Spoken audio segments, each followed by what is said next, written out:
Sekarang saya mau menjelaskan salah satu dari bumbu dapur yang biasa kita gunakan ya. Pasti sudah pernah tahu kalau fungsi dari bawang putih itu banyak sekali manfaatnya.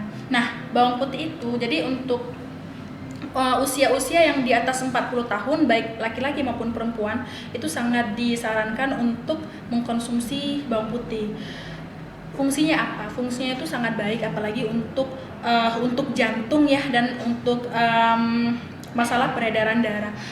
Kalau untuk bagi orang-orang yang tekanan darahnya memang tinggi, itu disarankan untuk mengkonsumsi bawang putih minimal 1 hari 1 siung. Ingat, 1 hari 1 siung, bukan 1 hari 1 yang banyak bulutan itu. Mau bawang putih yang tunggal atau bawang putih yang biasa itu boleh gitu.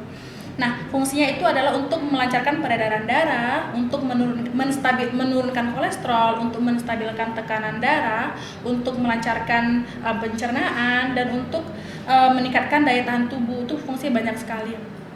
Tapi bukan berarti orang-orang yang sudah tekanan darah yang sudah tinggi banget diminumkan bawang putih langsung turun, tidak, dan itu semua berproses.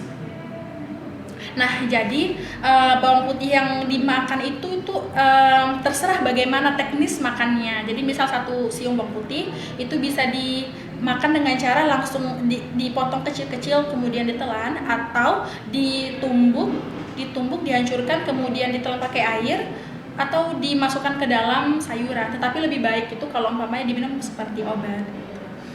Fungsinya itu baik. Nah, lebih baik lagi sebenarnya kalau emang dikombinasikan dengan orang-orang yang memang sudah punya penyakit tekanan darah yang tinggi atau kolesterol yang tinggi, itu baiknya itu dikombinasikan dengan obat-obatan medis. Tapi kalau umpamanya memang mau dikombinasikan, jangan digabungkan, minumnya jangan disatukan atau digabungkan. Jadi mempunyai jarak gitu.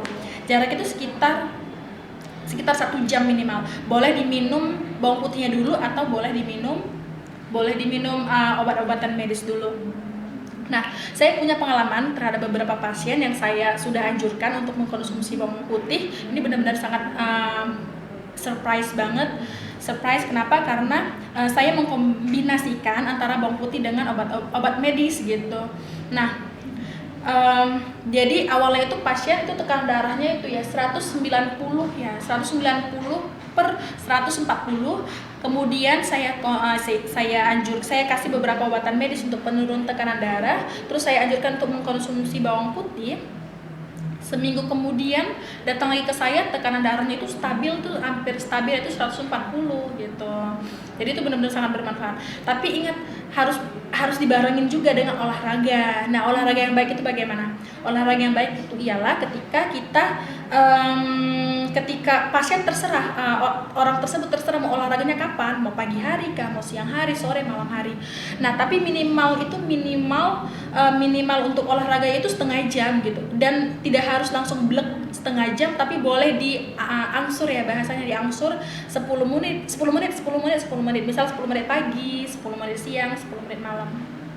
Boleh, asalkan minimal setengah jam, dan harus konsisten, itu yang penting, konsistennya itu.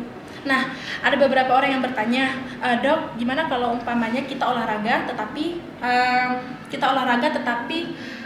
kan saya ini cewek dok ya, jadi kan saya itu kan olahraga udah masak, nyapu, cuci piring, ngepel dan sebagainya gitu kan, mengeluarkan keringat juga gitu.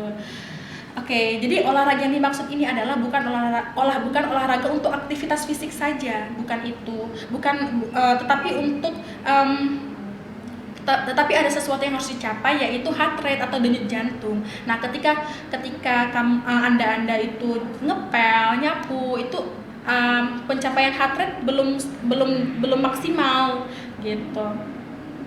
Jadi heart rate yang dimaksud adalah ketika kita memang kita olahraga tapi kita mempunyai heart rate yang stabil, yang konsisten. Nah, itu yang kita harapkan.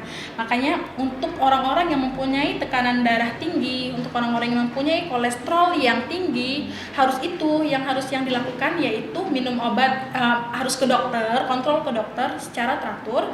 Oke, dikombinasikan dengan bawang putih tadi gitu. Dikombinasikan dengan bawang putih, dan jangan lupa dengan olahraga. Nah, olahraga bagi orang-orang yang usia 40 tahun ke atas dan bagi orang-orang yang tidak terbiasa olahraga, saya sarankan untuk tidak berolahraga yang ekstrim gitu. Apakah olahraga yang ekstrim? Olahraga ekstrim itu adalah lari kencang atau olahraga yang berat, misalkan angkat berat atau apa. Yang paling kita sarankan adalah olahraga yang dimaksud jalan santai saja, jogging gitu, jalan santai pagi-pagi, siang, malam boleh jalan. Nah itu aja, nggak usah sampai yang lari. Kenapa? Karena adaptasi dari jantung kita yang tidak bisa langsung menerima tiba-tiba olahraga yang ekstrim, kecuali bagi orang-orang yang memang atlet atau sudah terbiasa olahraga tidak masalah. Oke, seperti itu. Jadi membiasakan untuk mengkonsumsi yang herbal, yang alami itu untuk sebagai pencegahan itu lebih baik daripada harus tiba-tiba langsung sakit terus mengkonsumsi obat yang langsung banyak seperti itu. Jadi intinya adalah pencegahan itu lebih baik daripada mengobati.